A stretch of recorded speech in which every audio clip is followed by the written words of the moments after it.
Hello everyone. उम्मीद करता हूँ कि आप सब अच्छे से खैरियत से एकदम बढ़िया मस्त से सेहतमंद चंगे और बहुत ही बेसब्री से आप सब मेरे वीडियोस का इंतजार कर रहे हैं। तो आज इस वीडियो में मैं धुरंधर इस सिनेमा को जिस तरह की क्रिटिसिज्म मिली है after release and before release, उसके बारे में मैं यहाँ पर कुछ अपनी बातें, अपनी राय रखने वाला हूँ।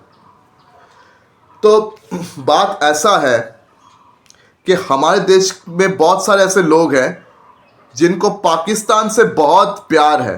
मतलब जब भी पाकिस्तान के खिलाफ कहीं पर भी कुछ बोला जाता है तो इनका दिल जल जाता है।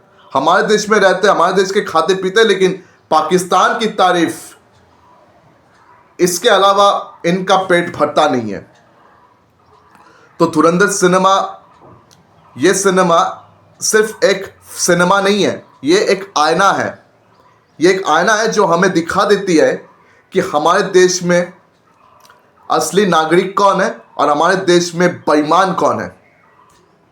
और ये सिनेमा सिर्फ पाकिस्तान को एक्सपोज नहीं करता, हमारे देश के उन लोगों को एक्सपोज करता है, हमारे देश के असली दुश्मनों को एक्सपोज करता है, और बॉलीवुड का असली चेहरा भी ये धुरंधर एक्सपोज कर ही देता है। तो सोचिए, ये धुरंधर फिल्म जब से बनी है तो कितने लोगों को कितने प्रॉब्लम्स हो रहा है। बहुत लोगों को बहुत प्रॉब्लम्स है। तो बॉलीवुड के बहुत सारे जाने माने क्रिटिक्स जो सुपरस्टार्स के तलवे चाटते हैं, सुपरस्टार्स के पिछवाड़ा साफ करते हैं, सुपरस्टार्स के घर के अगर बाथरूम भी साफ करना पड़ जाए तो वो भी कर देते हैं। उन क्रिटिक्स ने तो धुरंधर को जितना हो सका उनसे उन्होंने इस सिनेमा को डिमोट करने की कोशिश करी। उन्होंने नेगेटिव रिव्यू देकर जो चाहा उन्होंने बोला, जो चाहा उन्होंने किया। सिनेमा को ठीक से स्क्रीनिंग तक नहीं मिली थी बिफोर रिलीज। रिलीज से पहले एक प्रीमियर होता है सिनेमा का, उस धुरंधर को वो प्रीमियर तक नहीं मिला। पता है, इन क्रिटिक्स के वजह से इन्होंने इतना नेगेटिविटी फैलाना शुरू कर दिया था। लेकिन यही same critics wire spy universe की जब भी कोई फिल्म आई है, उस फिल्म की उन्होंने बहुत तारीफ की है। चाहे वो एक था टाइगर हो, टाइगर जिंदा है हो, वॉर हो, वॉर 2 हो, या बीच में पठान हो शाहरुख खान के, ऐसी फिल्मों की यह तारीफ करते हैं। और फायर स्पाई यूनिवर्स किस तरह की फिल्में बनाते हैं आप सब जानते हो। और इन फिल्मों में इंडिया पाकिस्तान की दोस्ती हमें हमेशा दिखाया जाता है। पाकिस्तान के खिलाफ वो डायरेक्टली कुछ बोलना नहीं चाहते, ऐसी चीज़ों को ये बार बार अपनी सिनेमा में दिखाते हैं, और ऐसे सिनेमा इन क्रिटिक्स को पसंद है। लेकिन जब धुरंधर में पाकिस्तानियों का असली चेहरा दिखाया गया है, उनका असली रोल दिखाया गया है, हमारे देश में तमाम हमले बॉम्ब ब्लास्ट करवाने के पीछे, उनकी तो जल के राख हो गया भाई, सबके सब जल के राख हो गए। और इन क्रिटिक्स के बीच एक बहुत बड़ा सुपरस्टार बॉलीवुड के सबसे स्टाइलिश सुपरस्टार जो डांस करते हैं, एक्शन करते हैं, एक्टिंग भी बहुत अच्छे कर लेते हैं, और ये बॉलीवुड के ग्रीक गॉड कहलाते हैं।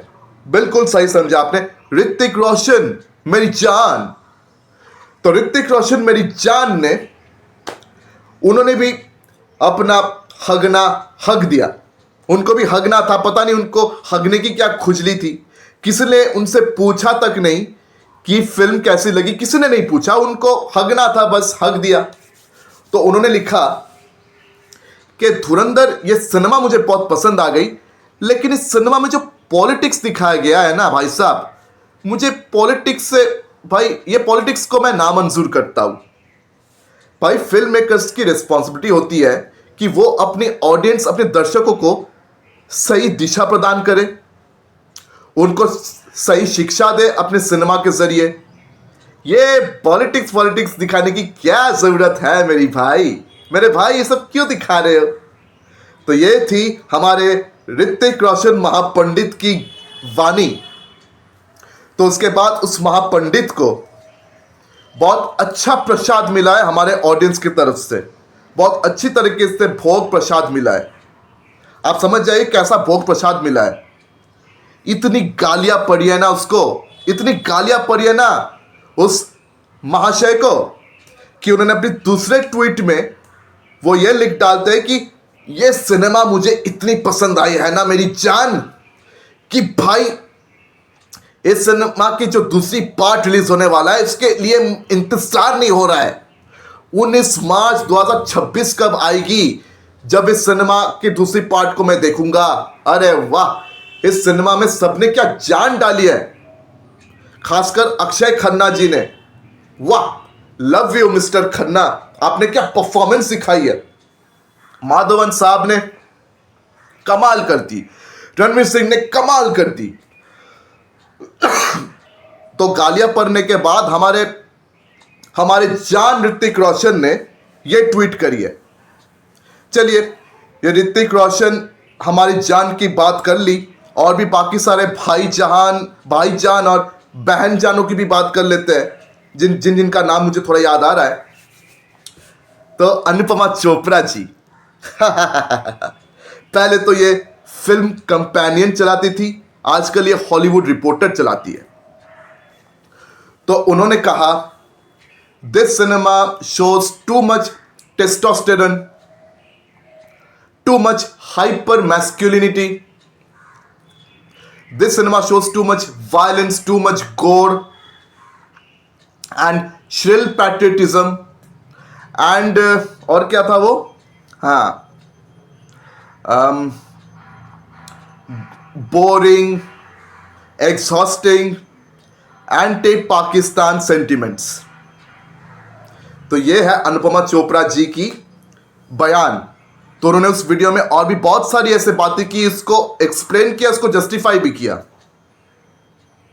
और उसके बाद उन्हीं की तरफ बोलने वाली सुचरिता त्यागी, उन्होंने भी कहा कि इतने वायलेंस दिखाने की क्या जरूरत थी, पाकिस्तान को विलेन क्यों दिखाया, इतना वायलेंस की क्या जरूरत है हमको, पाकिस्तान को विलेन दिखाए बिना लगता है आदित्य धर जैसे लोगों का पेट ही नहीं भरता। ये उनकी बयान थी। और फिर हमारे राहुल देसाई ने भी कुछ ऐसी बयानबाजी करी, और हमारे दुग्गल साहब, ध्रुव राठी साहब, इनके बातें भाई कैसे भूल सकता है हम। दुग्गल साहब ने रिलीज होने से पहले क्या लिखा था, उनको भी पाकिस्तानी प्रेमी से नफरत है। ये बात मैं पहले अपने वीडियो में कह चुका हूं कि इनको भी बहुत इनके दिल में बहुत चोट पहुंच गया पाकिस्तानी नफरत दिखाने के लिए। तो ध्रुव राठी साहब वो किसके लिए वीडियोस बनाते हैं, वो क्या क्या बोलते हैं, ये आप सब जानते हो। और इस सिनेमा में ना बहुत सारी सच्चाई दिखाई गई है, और इस सिनेमा में ऐसे बहुत सारे सीन्स है जहाँ पे आर माधवन वो ये कहते हुए सुनाई देते हैं कि हमारे भारतीय सरकार में जब कोई ईमानदार और अक्लमंद इंसान आएगा तो वो हमारे सेक्रीफाइसेस और वो हमारी मेहनत का कीमत को अच्छी तरीके से समझेगा, और वो हमारी बातों का मतलब भी समझेगा। तो ऐसे वो बार बार कहते हुए सुनाई देते हैं। और इस सिनेमा में हमें यह भी दिखाई देता है कि किस तरह से बार बार इंटेल मिलने के बावजूद भारतीय सरकार ने कोई एक्शन नहीं लिया, कोई भी एक्शन नहीं लिया, उन्होंने कभी रोकने की कोशिश ही नहीं करी। 2008 में 26/11 अटैक्स के पहले बहुत सारे इंटेल्स इंडियन स्पाई की तरफ से भारतीय सरकार को गई थी, लेकिन भारतीय सरकार ने उन इंटेल्स को लेकर कोई एक्शन नहीं लिया, उन्होंने कुछ नहीं किया, और भारत में 26/11 वाली अटैक हो गई, उसमें बहुत सारे लोग मर गए। और 26/11 अटैक्स के दौरान टेररिस्ट के साथ हैंडलर्स की क्या क्या बातें कर रहे थे, किस तरह की बातें कर रहे थे, उस सीन को भी बहुत अच्छे तरीके से यहाँ पे दिखाया गया है। और उसके बाद जो सच्ची में उनके बीच बातें हुई थी, मतलब बीच में रेड स्क्रीन करके वो असली डायलॉग्स को भी यहाँ पर हमें डिटेल में दिखाया गया एज इंफॉर्मेशन। तो इस सिनेमा को बहुत ही रियलिस्टिकली शूट की गई। यहाँ पे हीरोइज्म को किसने, यहाँ पे कोई एक्स्ट्रा हीरोइज्म ऐसा कोई मामला नहीं था। यहाँ पे रणवीर सिंह केवल एक कैरेक्टर था बाकी कैरेक्टर्स की तरह। और वायर स्पाई यूनिवर्स में जिस तरह से मतलब इंडिया पाकिस्तान का प्रेम दिखाया गया है, धुरंधर में ऐसा कुछ नहीं दिखाया गया। धुरंधर में बिल्कुल कड़वी सच्चाई दिखाई गई है कि पाकिस्तान के लेयरी टाउन में गैंग वॉर्स किस तरह से ऑपरेट करते हैं, गैंग्स किस तरह से ऑपरेट करते हैं, और वो गैंग्स किस तरह के वायलेंट किस्म के इंसान होते हैं, इसके बारे में मुझे यह बताने की कोई ज़रूरत नहीं है। गैंग्स चाहे पाकिस्तान में हो, गैंग्स चाहे कोई भी देश में हो, वो कभी सत्य साई बाबा, सत्यनारायण की पूजा तो नहीं करेंगे ना, वो कभी प्रेम से प्यार से बातें तो नहीं करेंगे ना, वो आप पर हमला करेंगे, कभी गोली बरसाएंगे, कभी तलवार से आपको काटेंगे, वो वायलेंट कैरेक्टर ही होंगे, हाँ कि ना। मैंने सिर्फ रहमान डकैत की बातें करी है, रहमान डकैत के अलावा और भी ऐसे बहुत सारे वायलेंट गैंगस्टर्स उस लियारी में हुआ करता था, जो बिल्कुल उन्हीं की तरह एक दूसरे का गला काट देना, एक दूसरे के जिस्म के हर एक हिस्सों को काट के उसके साथ फुटबॉल क्रिकेट खेलना, उसको पका के खा जाना, इस तरह की हरकतें उन्होंने बहुत बार करी है और आज भी होता है। आज भी पाकिस्तान में ऐसी हरकतें होता है और कभी कभी हमारे देश में भी ऐसी हरकतें होता ही रहता है। तो ये वायलेंस, वो खुद इतने वायलेंट कैरेक्टर्स है, तो भाई वो वायलेंस दिखाने में क्या गलती करी है आदित्य अधर ने, मुझे बताए। भाई इस सिनेमा में जहां जहां वायलेंस दिखाने की जरूरत थी, बिल्कुल वाह वायलेंस को दिखाया गया। ऐसा नहीं कि वायलेंस को अननेसेसरीली एंड शुरू से लेके एंड तक बस यू दिखाया गया, नहीं, वायलेंस को स्टाइल के हिसाब से नहीं दिखाया गया, वायलेंस को एक प्लॉट पॉइंट की तरह इस सिनेमा में इस्तेमाल किया गया है। और सिर्फ यही नहीं, सिनेमा में एक्शन भी उतना ही दिखाया गया जितना जरूरी था। भाई इस सिनेमा में जो मेन हिस्सा था, इस सिनेमा का जो मेन पॉइंट था, वो था इस सिनेमा का कहानी, सिनेमा की सब्जेक्ट, इस सिनेमा का सबसे बड़ा हीरो, इस सिनेमा का सब्जेक्ट, इस सिनेमा का स्टोरी था, इस सिनेमा का कंटेंट सबसे बड़ा हीरो था। क्योंकि ये फिल्म कोई पर्टिकुलरली हीरो सेंट्रिक या कोई ऐसे मास कमर्शियल सिनेमा बिल्कुल भी नहीं था। मास कमर्शियल सिनेमा से ये बिल्कुल अलग हटके तरीके से बनाया गया है, ऐसा मैंने अपने रिव्यू में भी कहा है। और इस सिनेमा में रणवीर सिंह कोई हीरो नहीं है, एक कैरेक्टर है, एक फिक्शनल कैरेक्टर। अब बाकी सारे कैरेक्टर्स जो है वो रियल है, लेकिन रणवीर सिंह को यहाँ पर एक सिंगुलर हीरो की तरह ट्रीट नहीं किया गया, एक कैरेक्टर की तरह ही ट्रीट किया गया। हमें यह दिखाया जाता है कि इंडियन स्पाई वहां किस तरह से इन्फिल्ट्रेट होता है, उनकी जिंदगी कितनी मुश्किल होती है, उनको क्या क्या मुश्किलों की सामना करना पड़ता है। उनको पता होता है कि उनके देश में हमला हुआ, लेकिन फिर भी वो कुछ बोल नहीं पाते। उनके देश में हमला हो गया, लेकिन फिर भी वो कुछ कर नहीं पाते। उनको बिल्कुल ऐसे ही हंसते खेलते इन हरामजादों के साथ, इन टेररिस्ट के साथ बैठकर दारू पीना पड़ता है, इन्हीं के साथ बैठे बैठे खाना खाना पड़ता है, इन्हीं के साथ उनको अपनी जिंदगी गुजारना पड़ता है। तो उसकी तकलीफ को इस सिनेमा में बहुत अच्छे तरीके से, बहुत सटल तरीके से यहां दिखाया जाता है। एकदम रियलिस्टिक अप्रोच रखा था आदित्य अधर ने इस सिनेमा के लिए। उसने ज्यादा ओवर द टॉप चीजों की इस्तेमाल ही नहीं करी, बहुत डिटेल में इस सिनेमा को ऐसे दिखाया गया। लेकिन फिर भी हमारे देश के लोगों को क्या प्रॉब्लम है कि इस सिनेमा में पाकिस्तान को विलेन क्यों दिखाया गया, इस सिनेमा में ये आइडियोलॉजी, ये पॉलिटिक्स क्यों दिखाई गई। अरे तो भाई जो सच्चाई है वही ना दिखाया जाएगा। आपके घर में कोई बाहर से आया हुआ आदमी और उसका पूरा गैंग हमला किए जा रहा है, आपके परिवार को आपके सामने मारने की कोशिश किए जा रहा है, तब आप क्या करोगे? आप तब क्या करोगे? आप अपने दूसरे गाल वो गांधी के कहने के अनुसार आगे बढ़ाओगे कि भाई साहब मेरे दूसरे गाल पे थप्पड़ मारिए, या फिर आप अपने परिवार को बचाने के लिए कोशिश करेंगे? और जब वो लोग वायलेंटली आपके परिवार आप पर हमला कर रहे हैं, तो आप क्या करोगे?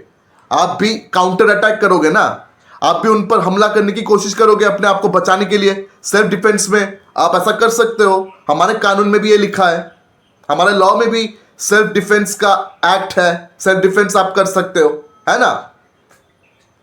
तो आप वही करोगे। तो हमारे देश के लोगों का, हमारे देश के जितने भी स्पाई है या जितने भी सेना है, जितने भी सोल्जर्स है, उनका भी यही हक बनता है कि वो भी काउंटर अटैक करे। तो इसमें भी इनको इतनी परेशानी क्यों हो रही है? और भाई माधवन का कैरेक्टर, अजीत दोवल का कैरेक्टर था, उन्होंने क्या गलत कहा था इस सिनेमा में? भाई कांग्रेस सरकार की फेलियर को दिखाया जा रहा है, बिल्कुल सही है। कांग्रेस सरकार ने ये 2004 से 14 तक इन 10 सालों में पाकिस्तान ने जो हमले किए इंडिया में, उस हमले का कोई एक्शन नहीं लिया गया। उस हमले का जवाब कभी भी कांग्रेस सरकार ने नहीं दिया उनको। तो क्या ये बात झूठ है? क्या आप इसको झुठला सकते हो? 26/11 की अटैक, इसको झुठला सकते हो आप? उससे पहले कितने इंटेल्स आई थी, किसी ने कोई एक्शन नहीं लिया। तो भाई गलत चीज क्या दिखाया आदित्य धर ने? तो आप बार बार आइडियोलॉजी, पॉलिटिक्स, इनको क्रिटिसाइज करने क्यों आ जाते हो यहां पर? भाई इस सिनेमा में वही पॉलिटिक्स दिखाई गई है जो कि सच में हुआ था। हाँ, अगर कोई आके ये बोले कि ये सिनेमा मुझे बहुत बोरिंग लग रही है, बहुत लंबा चौड़ा लग रहा है, इस सिनेमा में ऐसे हीरो सेंट्रिक चीज नहीं हो रही है, अगर आप ऐसे कह देते तो शायद मैं आपत्ति करता नहीं। कोई सिनेमा किसी को अच्छा लग सकता है, नहीं भी लग सकता है, ये सबका अपना अपना पर्सनल चॉइस है। मैं इस बात पे मानता हूं, इस बात को मैं पूरी तरीके से मानता हूं। बहुत लोगों को वॉर 2 अच्छी लगी थी, मुझे वॉर 2 अच्छी नहीं लगी तो नहीं लगी। लेकिन धुरंधर आपको अच्छी नहीं लगी, ठीक है, मान लूंगा। लेकिन जो कारण आप दे रहे हो, जो रीजंस आप सामने ला रहे हो, इन चीजों से ही मुझे नफरत है, इन चीजों से आपत्ति। आप बार बार पाकिस्तान प्रेम दिखाए जा रहे हो। पाकिस्तान से प्रेम क्यों नहीं दिखाया गया? पाकिस्तान को विलेन के हिसाब से क्यों दिखाया गया? वायलेंस क्यों दिखाया जा रहा है? हाइपर मैस्कुलिनिटी क्यों दिखाया जा रहा है? ये जो ध्रुव राठी, ये भी बार बार अपने रिव्यू में कह रहे थे ना कि वायलेंस क्यों दिखाया जा रहा है? आदित्य धर को पैसा कमाने का बड़ा शौक है वायलेंस प्रमोट करके।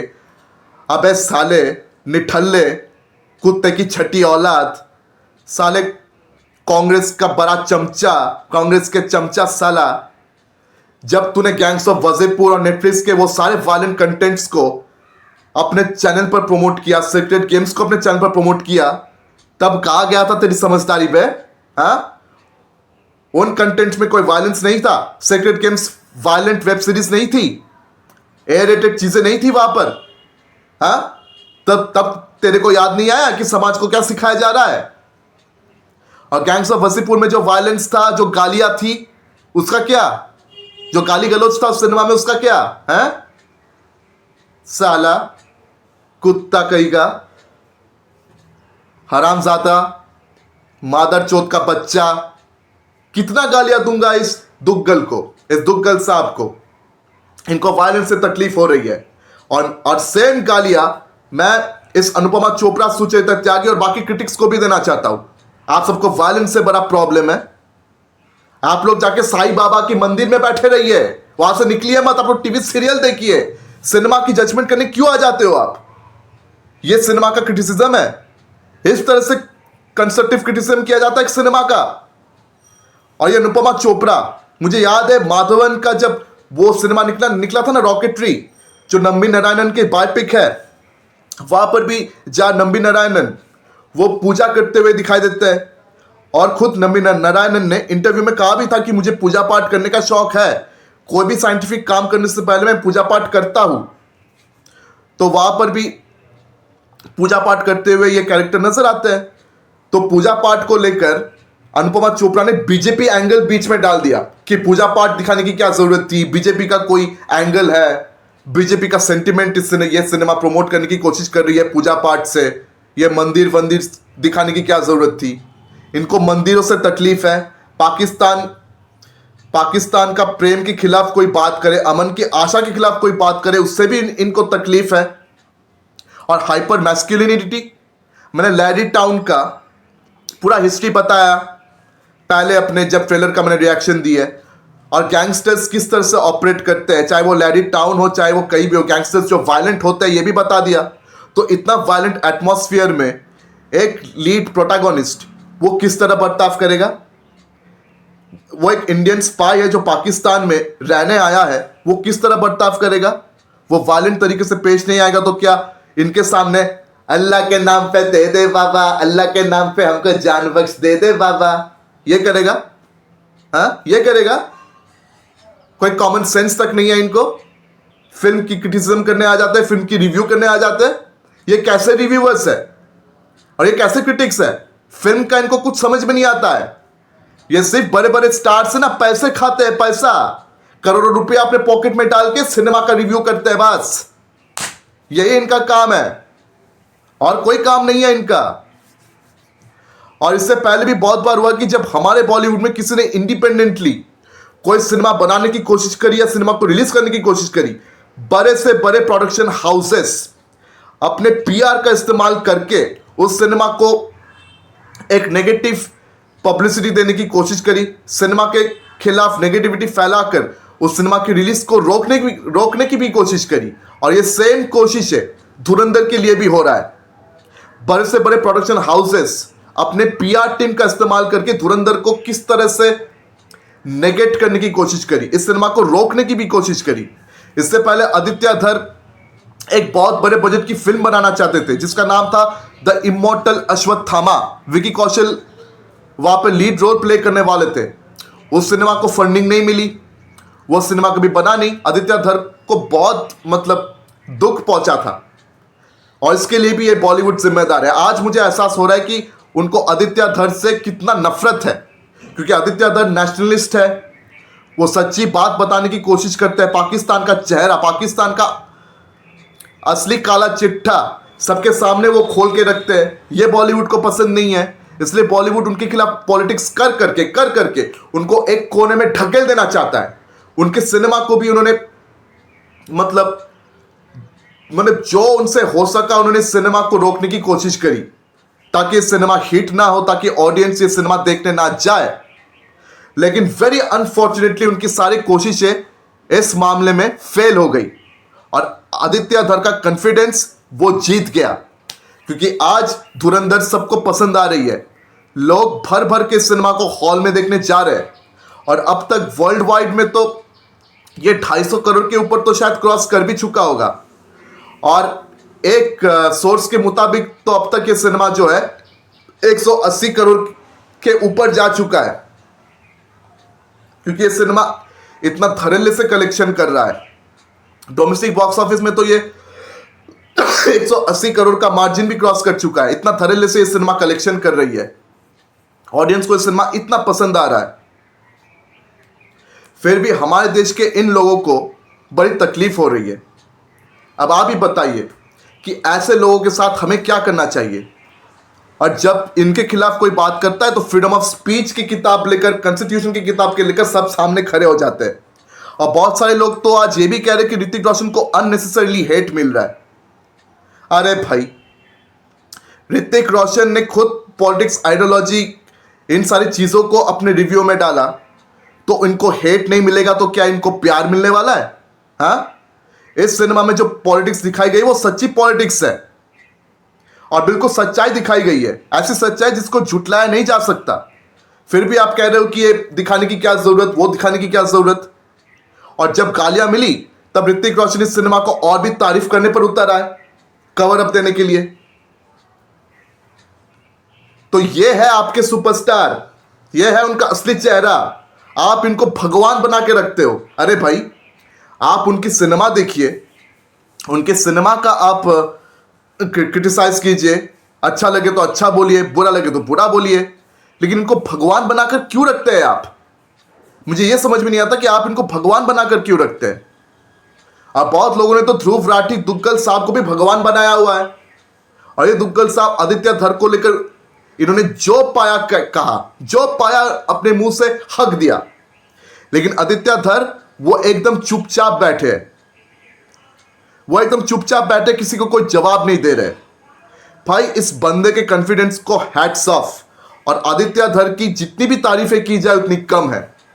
मतलब ये चुप नहीं बैठा, मतलब चुप बैठा ऐसे जुबान से, लेकिन अपने काम से ही चुप नहीं बैठा। काम से इन्होंने दिखा दिया है कि वो क्या कर सकते हैं, उनमें क्या काबिलियत है, इन्होंने दिखा दिया है। आदित्य धर की जितनी तारीफें की जाए कम है। और ऐसे फिल्म मेकर्स हमारे देश में और भी कई ज्यादा होना चाहिए। और आदित्य धर को एक बॉलीवुड फिल्म मेकर मैं कहना नहीं चाहता, मैं उसको बॉलीवुड से अलग एक इंडिपेंडेंट फिल्म मेकर कहना पसंद करूंगा, क्योंकि बाकी बॉलीवुड लोगों की तरह ये अपना सोच नहीं रखते, बाकी बॉलीवुड लोगों की तरह ये सोचते नहीं, ये बाकी बॉलीवुड से एकदम अलग सोचते हैं, और जो सोचते हैं वो सच्चाई है। ये बात हम सब जानते हैं, क्योंकि आदित्य धर इन्होंने बचपन से इन चीजों को अपने आंखों से देखा है, क्योंकि वो खुद कश्मीरी पंडित है, इनको पता है कि ये क्या है और क्या नहीं है, समझे ना। तो बॉस, आप किसी सिनेमा की ऐसे क्रिटिसिज्म कर रहे हो, ठीक है, मतलब सिनेमा की क्रिटिसिज्म आप करें तो सही लाइन में करें। धुरंधर इस सिनेमा हमको ये बात सामने लाके दिखा देता है कि क्रिटिसिज्म कैसे करते हैं, मतलब लोग कितने गलत तरीके से एक सिनेमा को क्रिटिसाइज कर सकते हैं। ये बात आज धुरंधर ने फिर से साबित कर दिया है। आपको अगर किसी सिनेमा को क्रिटिसाइज करना है तो सही लाइन में आके क्रिटिसाइज करें। ये गलत तरीके से आप जब किसी सिनेमा को क्रिटिसाइज करने लगते हो तो आप बहुत गलत काम कर रहे हो। तो आपको क्रिटिक मैं नहीं मान सकता, आपकी इज्जत मैं नहीं कर सकता अगर आप गलत लाइन पे किसी सिनेमा को क्रिटिसाइज कर रहे होते हो। आप ऐसे भी क्रिटिसाइज करना हो तो कर सकते हो, आपको अच्छा लग सकता है, आपको बुरा लग सकता है, ये आपका पर्सनल चॉइस है। लेकिन गलती से भी ये पॉलिटिक्स या फिर पाकिस्तान प्रेम दिखाना, ये पाकिस्तान को विलेन क्यों दिखाया जा रहा है, पाकिस्तान तो हमारा दोस्त है, ऐसी बातें बोलना बंद कर दीजिए, क्योंकि ऐसी गलत और गंदी बातें मुझसे बर्दाश्त नहीं होता।